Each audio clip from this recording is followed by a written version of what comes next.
Welcome back to our channel. So today in this video we are going to discuss about how to remove pages from a PDF safely. So without wasting much of our time, let's get straight into the video.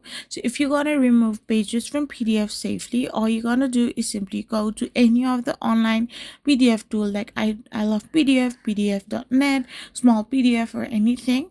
After this, you can simply upload your PDF. Now once you simply upload the PDF, you need to select the remove your upload option. Click on the trash can icon on the page thumbnail or use selection tool to highlight pages.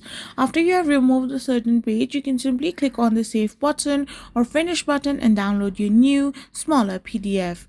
So if you're using a web browser, you need to open a PDF in Chrome. After opening it, you need to open the print dialog. After tapping on it, you need to change the destination printer to save as PDF. In the pages section, you need to select custom and enter the pages you want to keep. After you have done this, you need to click the save button and you're all set. I hope you found this video helpful, so don't forget to hit that subscribe button and do give us a thumbs up. We will be back again with more informative videos. Thank you for watching.